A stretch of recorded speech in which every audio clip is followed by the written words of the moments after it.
Je suis sur un télésiège. Ah oui. Je mets ma langue sur la mousse du Vous me siège. faites peur, Ludo. C'est quoi Hein cet exemple? Pourquoi tu Je lèches ne le vais pas rester télésiège? collé parce que. Hein. Par contre, je mets ma langue sur la barre du télésiège. Ma langue reste Ah, collée qui à la est à Dumb moins and 10, Dumber. Et peut-être en train de bouger, voilà, en train de danser, dans ce sens-là, dans ce sens-là, dans ce sens-là. Donc, chaque personne... Mais on a Ah, on niqué fait une le live. digression dans la digression, là. Bonjour à tous, bonjour les passionnés de la Ligue des Champions, bonjour les passionnés des grands week-ends, bonjour les passionnés des ponts, Voilà. les passionnés du jour férié. Hein, Mmh. parce que ce soir, on va parler d'un sujet qui est bien plus important que tout ça, Oui. qui est bien plus intéressant. Est-ce que le foot existerait sans l'entropie?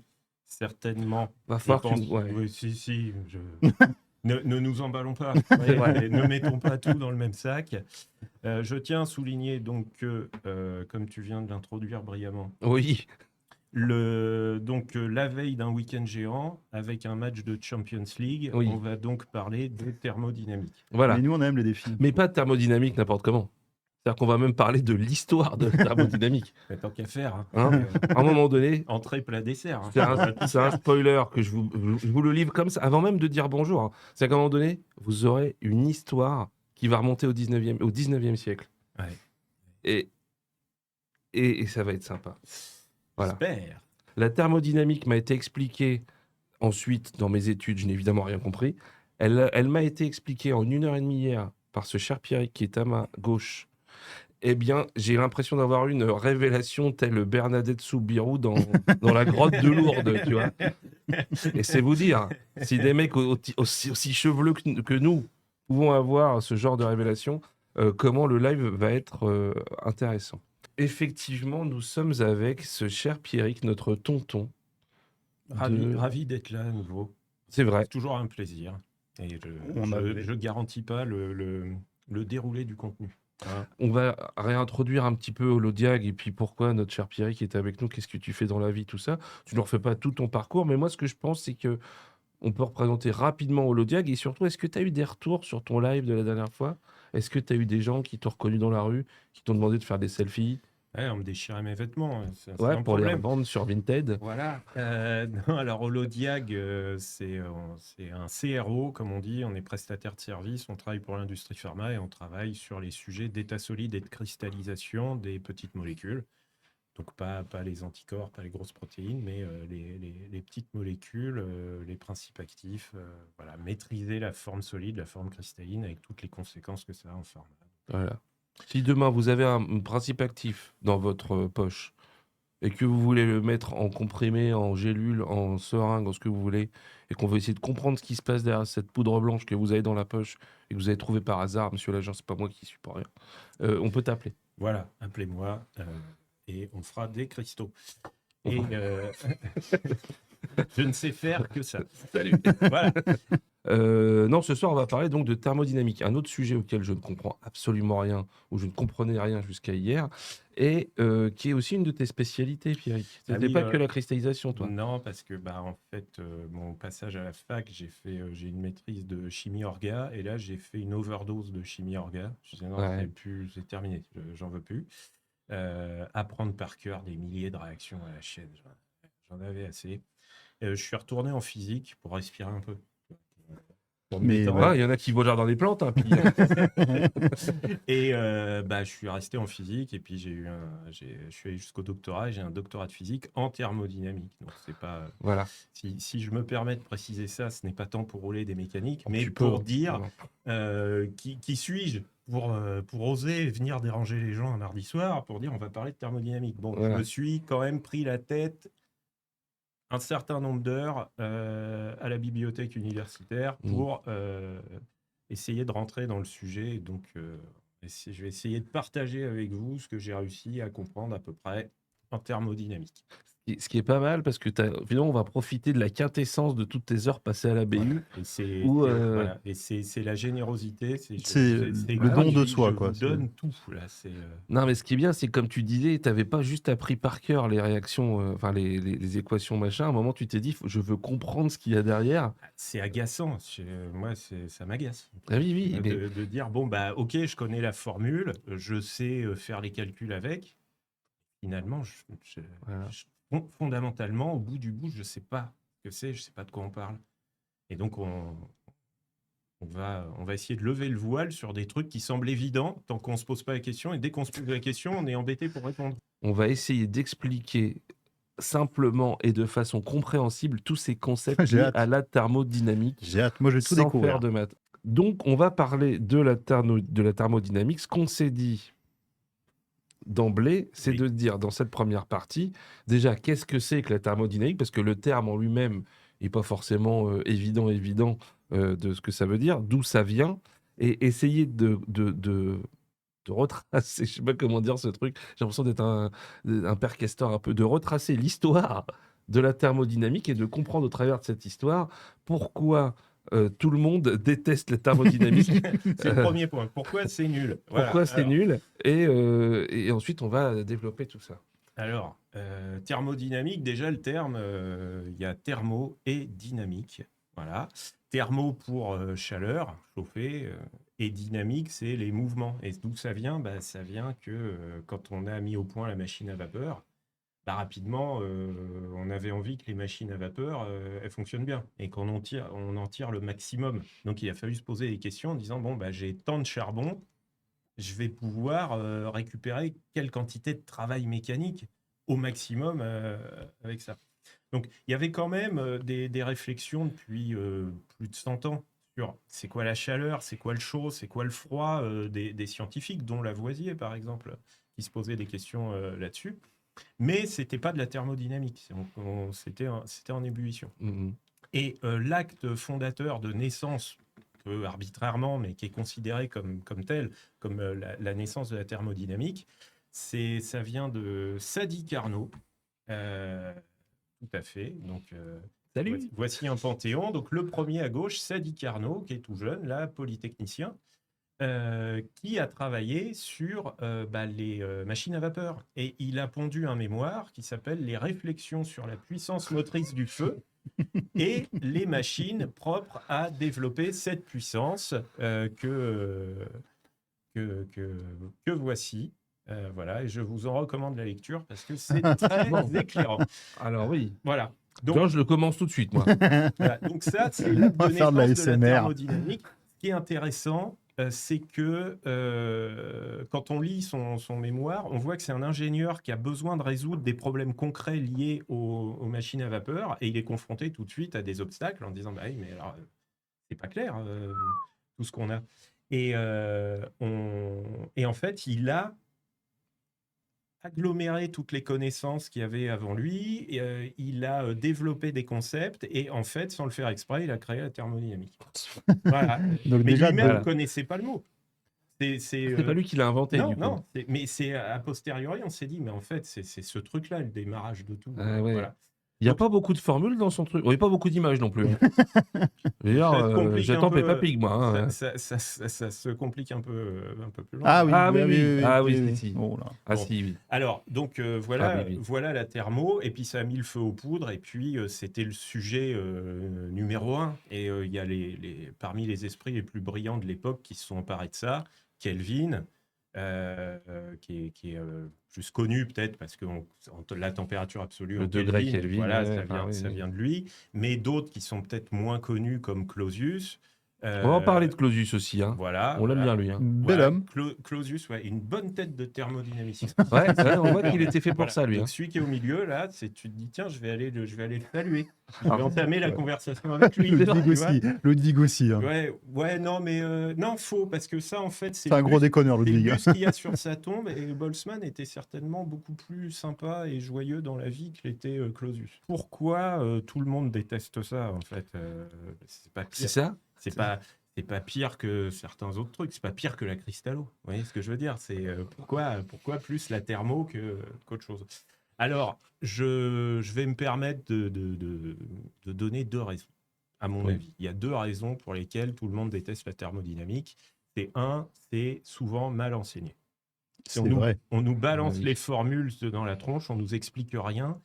Et il y a des U, des H, des T, des P, des V, des trucs, des machins. Tu te gourres entre un plus et un moins, c'est tout. C'est mort. La figure, voilà. Et donc, tu paniques en disant, attends, c'était plus ou moins PV, là, Et si tu n'as pas un minimum de vision de la réalité qu'il y a derrière ces concepts-là, bah, c'est du hasard. Tu dis, P, tiens, ouais, là, je vais... C'est des maths, quoi. Pour moi, ça restait Alors, un truc et je ne le reliais pas à un vrai principe physique, comme je te disais tout à l'heure. je ne jette la pierre à personne, puisque en première année, j'ai eu mon partiel de thermodynamique et j'ai eu 4 sur 20. Voilà. Félicitations. Merci. Ouh. Voilà. J'ai rien compris.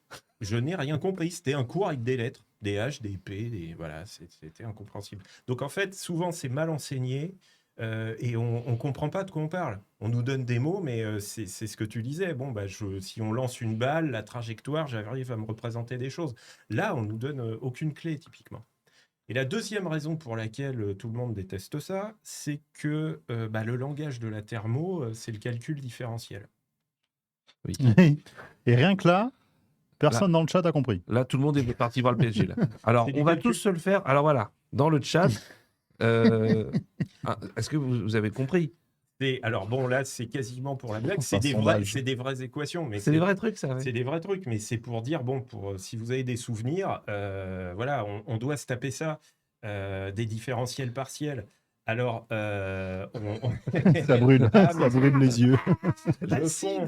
Et donc, on a cet obstacle. Et ça c'est une réalité. Il faut se taper le calcul différentiel parce que c'est le langage de la thermo. Néanmoins, il est possible de faire de la thermo sans faire des calculs, juste en s'intéressant au concept et dire, je vais comprendre c'est quoi.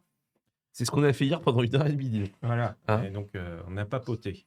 Parce que moi, je ne comprends absolument rien de ce qui est marqué là. Même il y a des lettres, ou je ne sais même pas si c'est des lettres en plus. C'est des différentiels partiels et fondamentalement, c'est pas si compliqué, c'est pas obscur. Il suffit de prendre le temps et puis de le faire.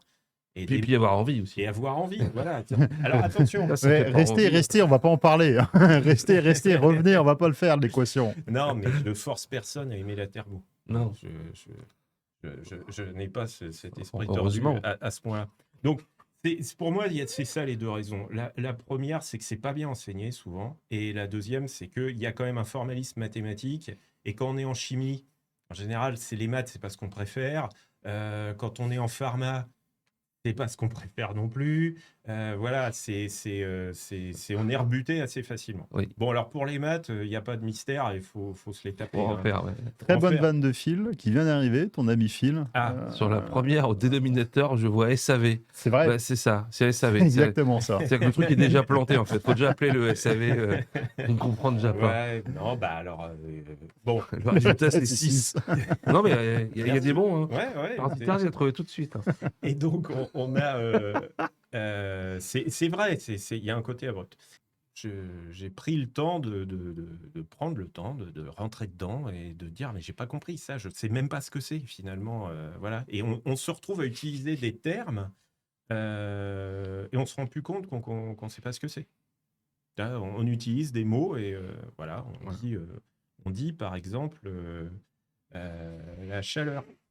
Tant qu'on ne demande pas ce que c'est la chaleur, tout va bien. Dès qu'on demande de définir la chaleur, c'est quand c'est chaud. Mais oui. non, mais c'est parce que P, X, Y sur T différentiel Alors, de... Ah bah oui, d'accord. Oui, mais voilà. Ou il y en a un qui est terrible, c'est la température. Donc on ne demande pas ce que c'est la température, tout le monde est capable de dire pense savoir ce que c'est. Dès qu'on dit ok, explique. Ouais. C'est quoi la température sans utiliser le mot température.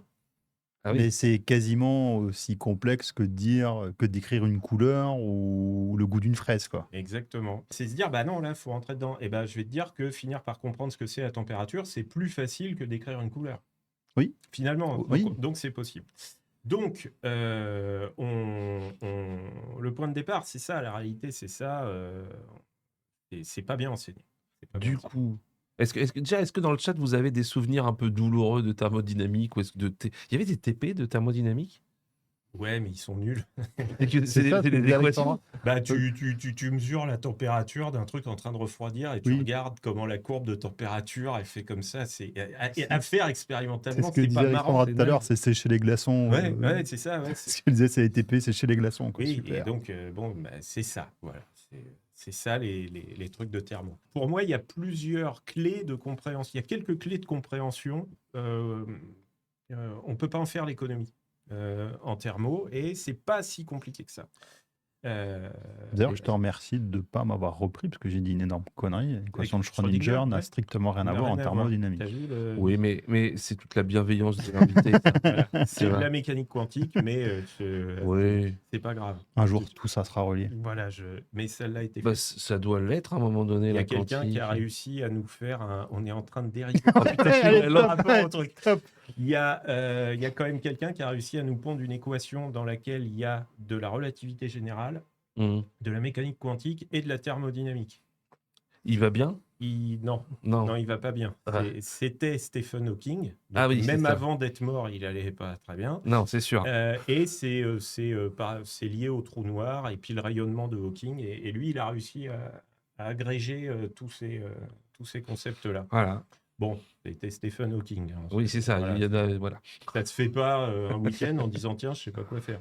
Donc, vas-y, relance. Donc, l'idée, c'est de se dire, maintenant qu'on s'est dit ça, on a introduit un peu qu'est-ce qu'on allait faire pendant ce live. L'idée, tu me l'as dit hier, on va se promener dans la thermodynamique. Voilà. On va prendre notre petit panier. C'est joli. Un petit panier comme aller aux champignons. Très joli. Et nous allons, avec Pierrick, se balader. Toi, comment tu as fait pour comprendre tout ça ? C'est-à-dire qu'on va avoir la substantifique moelle de tes heures passées à la BU. Et tu me disais qu'il y a quelques notions à comprendre, notamment pour démarrer l'énergie. Voilà, l'énergie et les échanges d'énergie. Ça, faut pas passer à côté. L'énergie, c'est une grandeur qui se conserve et qui est échangée et qui est à l'origine ou qui est la conséquence de transformation.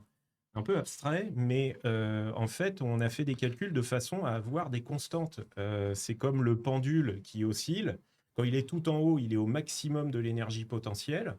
Et quand il est tout en bas, il est au maximum de l'énergie cinétique. Mais si je fais la somme des deux à chaque instant, c'est constant. Donc l'énergie, c'est ça. Mais ce qui va être beaucoup plus intéressant, c'est les variations d'énergie.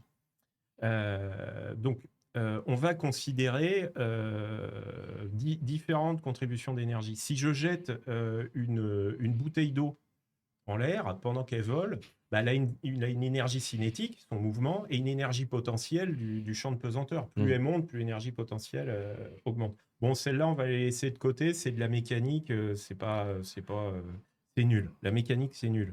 C'est con, parce que pour l'instant, c'était ça. C'était le seul truc qu'on comprend. Il y a même Phil, il se rappelait de la formule de l'énergie cinétique de 1,5 de MV au carré. Exactement. Ça, on l'avait appris au lycée, ça. Un point pour Phil. C'est bien. Donc, qu'est-ce qu'il y a comme autre contribution en énergie ? Il y a les molécules d'eau à l'intérieur de la bouteille, et puis toutes les autres molécules, en fait, évidemment. Et on a l'énergie cinétique microscopique de chaque molécule d'eau qui gigote dans tous les sens. Elles ont aussi une énergie cinétique et l'énergie potentielle d'interaction entre les molécules qui font des liaisons hydrogènes. Elles s'attirent ou elles se repoussent éventuellement. Et donc ça, c'est des énergies potentielles. Donc on va regarder ces deux-là comme énergie. Donc la somme de ces deux énergies-là, on l'appelle l'énergie interne, qui est notée U, grâce à Clausius, parce que c'était pour le mot Umwandlung en allemand, qui veut dire transformation. Clausius au milieu, là. Ah, mais Clausius, hyper important. On ne critique pas Clausius. Non. Mais on ne critique pas Clausius. On en parle après de Clausius. Je te confirme, c'est interdit. Et donc, ça, c'est l'énergie interne. C'est ça qui va être plus intéressant en chimie. En chimie, rarement, on fait faire un vol plané au réacteur. C'est pour ça que je vous dis l'énergie cinétique totale, ça ne va pas trop être ce qui nous intéresse en chimie. Ouais. Alors, je plaisante sur la mécanique. J'ai beaucoup de respect pour la mécanique. Oui, s'il y a des mécaniciens parmi vous. Voilà, on vous salue. On adore les têtes de Delco. Donc. Aucun problème avec ça. Et les courroies de distribution, moi j'adore. Ouais, c'est fantastique. Merci. Ah bah oui, le mieux en pharma, c'est le numerus clausus. Ça, c'est très énergétique. J'en attendais pas moins de sa part. Voilà. Donc l'énergie, 2-3 concepts comme ça. Tu nous parlais aussi de chaleur et de travail mécanique. Et oui, parce qu'en fait, il est lié à l'énergie quand même. Cette énergie interne, quand je fais une transformation, elle varie. Et on passe les détails, mais la variation d'énergie, c'est la somme de l'échange qui a été fait sous forme de chaleur, qui est noté Q. Parce qu'à un moment, on a compris que la chaleur... Ça, il y a des moyens mémotechniques. C'est simple, je pense. La chaleur, c'est Q. Le Q, c'est la chaleur. Ouais. Si vous voulez, on doit pouvoir trouver des trucs. Et parce qu'on s'est rendu compte que la chaleur, c'était une quantité, contrairement à la température. La température n'est pas une quantité. Donc, quand le premier qui a compris ça, il a dit quantité, il a mis Q. et le travail mécanique, qui est donc qui est noté W pour work. Voilà. Et ça, c'est la machine à vapeur. Alors, la chaleur qui se dégage du fourneau. C'est de la chaleur, et la machine la transforme en travail mécanique. Pour faire avancer le schmilblick. Tout ça, ces deux termes-là, c'est de l'énergie, c'est en joules. Et donc, c'est la somme des deux. Et ça, c'est un point de départ hyper important. C'est le premier principe de la thermodynamique. L'énergie se conserve.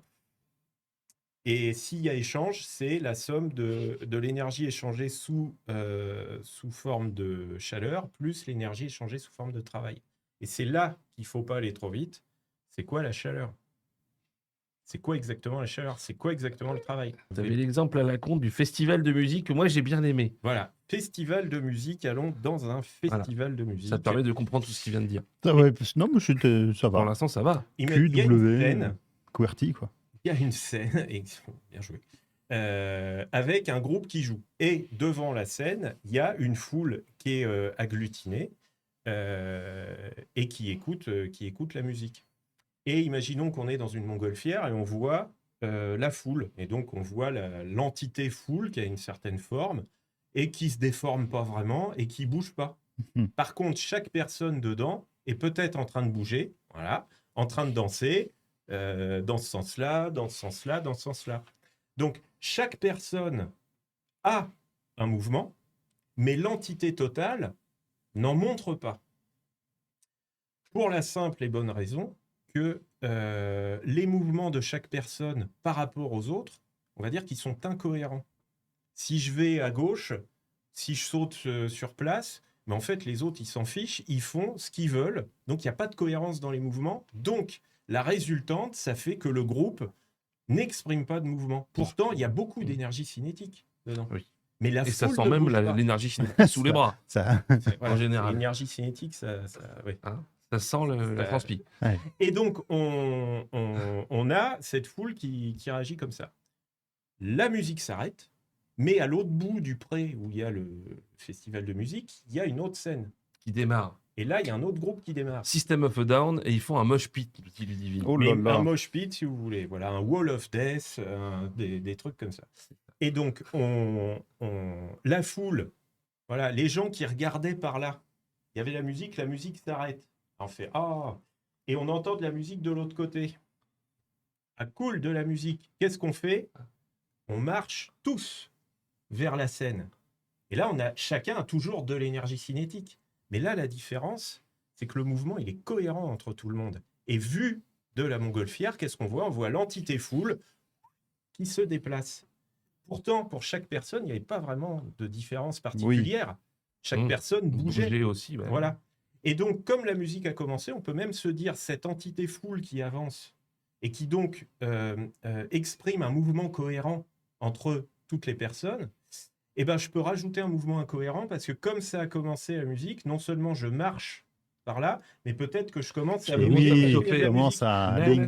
Je peux avoir les deux en même temps.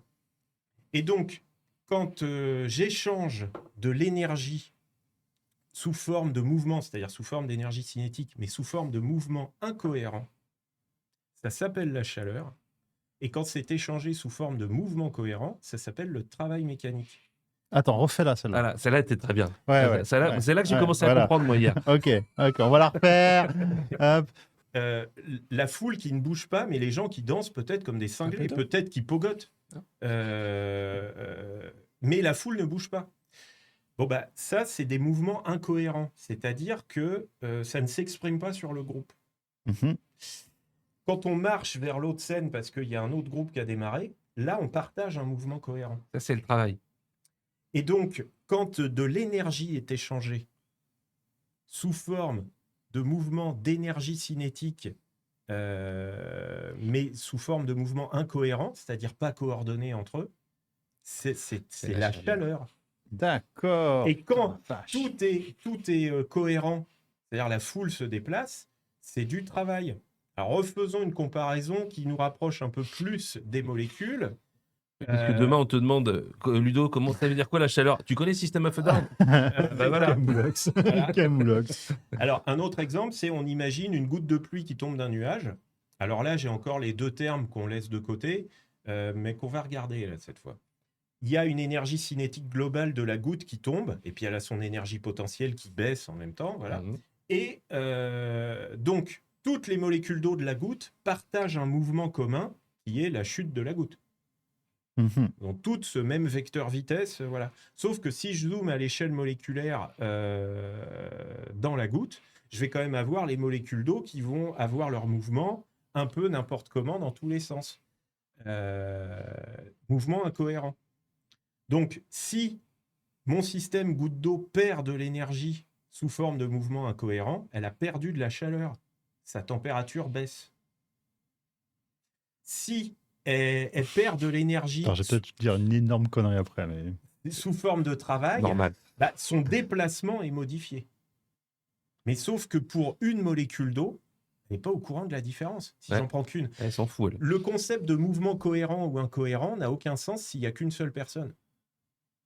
Oui, c'est cohérent par rapport à quelque chose. Je peux dire une énorme peut-être connerie? Je t'en prie. Cette goutte d'eau, elle est glacée au zéro absolu. Oui. Plus rien ne bouge à l'intérieur. À 0 Kelvin, il n'y a plus de mouvement. Il n'y a plus de mouvement. Donc, il n'y a plus de chaleur. Il n'y a plus d'énergie à échanger sous forme de chaleur. Mais elle peut avoir du travail. Si elle est en train de tomber, il y a une énergie cinétique macroscopique. Ok. Mais la température... En fait, je ne sais pas ce que j'ai compris, mais j'ai l'impression d'avoir compris quelque chose. Pourquoi tu veux en venir, on sait pas. T'as parlé de zéro absolu et comment dire, c'est de la température. Et la température, ça n'a de sens que s'il y a un groupe. Parce que la température d'une molécule, ça ne veut rien dire. Ça n'a pas de sens. Ça se compare à d'autres, quoi. Voilà, en fait, la température... Attends, t'es en train... Je vais refaire la même. T'es en train de nous dire, que la pharmacopée avec température de fusion fait n'importe quoi. Oui, c'est un running gag. Et donc, et ça, c'est la résultante des mouvements incohérents, la température. Si T égale 0, il n'y a plus de mouvement incohérent. C'est ce qu'on appelle le mouvement brownien ou rien à voir? Oui, c'est une résultante. Le mouvement brownien, c'est l'expression de ces mouvements incohérents. C'est une expression. Par contre, à T égale 0, on peut avoir quand même du mouvement cohérent. C'est-à-dire ta goutte gelée au zéro absolu qui tombe. Ça ne gêne pas le zéro absolu puisque ce n'est pas des mouvements incohérents. J'étais en train de lire le message de Phil. Ce que tu veux de cette réponse, hein, mais voilà. Le truc du zéro absolu, là, pour le coup, moi, j'ai pas plus compris. Hein. Mais apparemment, Ludo, ça t'a plu. Donc, ça, c'est deux concepts hyper importants. Chaleur, travail en thermo. Et en fait, ce qu'il y a de caché derrière, mais c'est tout simplement ça. C'est une base pour comprendre la suite. Et alors, est-ce que le froid, c'est l'inverse de la chaleur? Parce que la chaleur, c'est une quantité. Tu peux tenter une réponse. Oui. Ah, parce que, non, mais c'est sûr que j'ai compris. Il n'y a pas de différence. Bah non, c'est en fait, que le référentiel qui fait... Alors, bon, ok, on dérive, tant pis. Ça y est, c'est pas grave. Allez, voilà. Sortez la tente quechua, sortez le... Le truc qui est marrant, c'est la température. Tant qu'on ne se pose pas la question, la température, il n'y a pas de problème. Dès qu'on doit expliquer c'est quoi la température, en fait, on se rend compte que c'est quand c'est chaud. Oui, mais c'est pas la chaleur, la température. Non, parce que c'est une quantité de quelque chose, tu as dit, la chaleur. Donc une froideur, c'est une quantité... Alors, pourquoi on a l'impression de comprendre ce que c'est la température? Parce qu'on a un contact... Moi, j'ai pas l'impression. Non, mais que ça pose pas de problème. C'est un concept qu'on utilise tous les jours. On a des thermomètres. Oui, il fait froid. Voilà, la température, elle monte, la température, elle descend. On l'utilise, le mot, on l'utilise. Parce que, en fait, le sens du toucher nous donne de l'information sur si c'est chaud ou si c'est froid. Ah oui. Donc, en fait, le sens du toucher mesure qualitativement la température. Oui, mais pas du tout, en fait. Si, par exemple, tu touches la table... Elle a l'air un peu plus fraîche que moi. Tiède. Tu touches le pied du micro... C'est plus frais. C'est plus frais. Pourtant, ils sont à la même température. Ils sont dans la même pièce. Le truc peut pas entretenir. Ouais, je me casse. Donc, ça veut dire quoi? Ça veut dire que le sens du toucher ne nous renseigne pas sur la température, mais sur autre chose. Et sur quoi ça nous renseigne, le sens du toucher? Ça nous renseigne sur le sens de l'échange de chaleur et la vitesse. Donc, ça veut dire que si la chaleur va de la peau de mes doigts vers l'objet que je touche, j'ai une sensation de froid. Vas-y, vas-y. Je peux faire ici une autre comparaison. Oui, parce qu'on est là pour ça, hein, j'ai l'impression. Je suis sur un télésiège. Oui. Je mets ma langue sur la mousse du Vous me siège. faites peur, Ludo. C'est quoi cet exemple? Pourquoi Je vais pas rester collé parce que... Par contre, je mets ma langue sur la barre du télésiège. Ma langue reste collée à la double number. Alors que le siège, le siège et la barre sont à la même température. Perso, je ne l'ai jamais fait, mais malgré moi, je me fais l'image de ce que tu es en train de dire. Parce que tu vois Dumb and Dumber. Oui. Tu as une connaissance cinématographique assez forte. Excellent exemple. Excellent exemple, parce que, en fait, qu'est-ce que fait la peau? Et je vais venir à ton exemple. on fait une digression dans la digression, là. D'accord. Et ce sera entièrement de votre faute. Oui. Alors, quand on touche quelque chose et qu'on a la sensation de froid, c'est que y a de la chaleur qui part de notre peau vers l'objet. Quand on a la sensation de chaud, c'est dans l'autre sens. Voilà. Et donc, vous pouvez faire cette expérience à la maison. Vous prenez 2 saladiers. Dans un, vous mettez de l'eau la plus chaude, qui est supportable, qu'on peut toucher, hein, allez pas vous brûler. Et dans l'autre, vous mettez de l'eau froide et vous mettez des glaçons dedans. Vous mettez une main dans le truc chaud et une main dans le truc froid. Et vous restez comme ça, 1 minute ou 2. Ensuite, avec les 2 mains, une qui sort du chaud, une qui sort du froid, vous touchez le même objet. Et bien, il y a une main qui va vous dire « Ah, il est froid ». Et l'autre va vous dire « Non, il est chaud ». Pourquoi? Parce que la main qui était dans l'eau froide, sa température a baissé. Oui. Et donc, en étant plus froid en température que l'objet qu'on touche, c'est l'objet qu'on touche qui donne de la chaleur.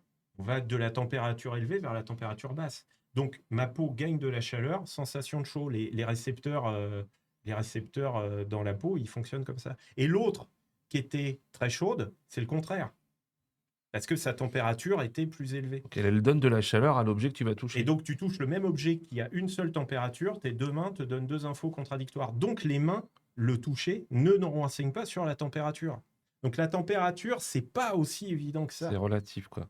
Voilà. Mais alors, pourquoi Ludo lèche le télésiège? Parce que quand on touche, parce qu'il avait bu, certainement. Parce qu'il écoutait Chauve-Suet. Voilà, il était ivre. Au crit. Et donc, qu'est-ce qui se passe? Je touche différents objets et il y en a qui sont un peu froids, d'autres très froids. C'est quoi la différence là? C'est la vitesse de l'échange. Pourquoi l'objet en métal paraît plus froid que la surface de la table? Parce qu'en fait, l'échange de chaleur est plus rapide. Pourquoi c'est plus rapide avec du métal? Parce que le métal, ça conduit plus vite la chaleur.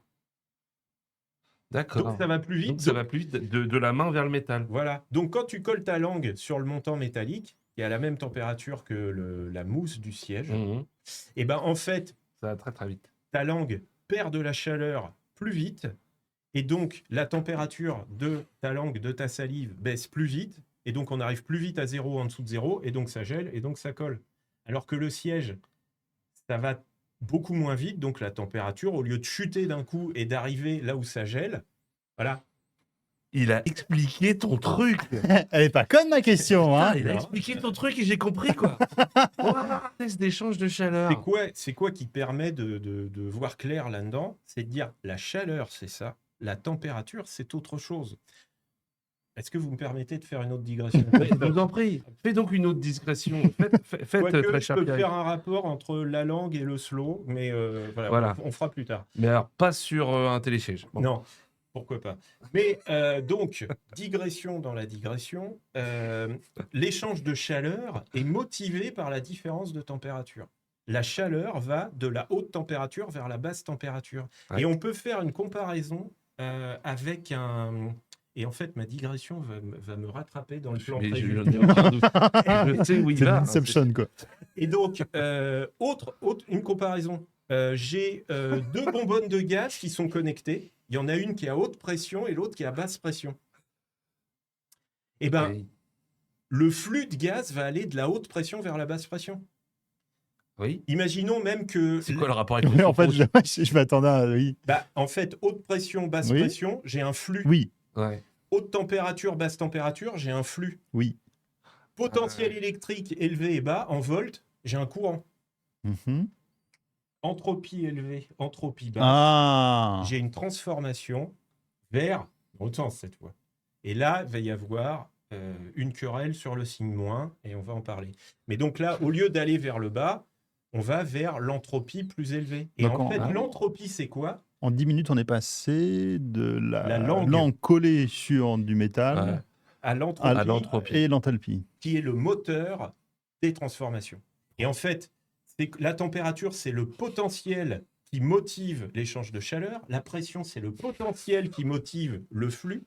Les volts, c'est le potentiel qui motive le courant électrique. Et l'entropie, c'est le potentiel qui motive les transformations, les réactions chimiques, les cristallisations.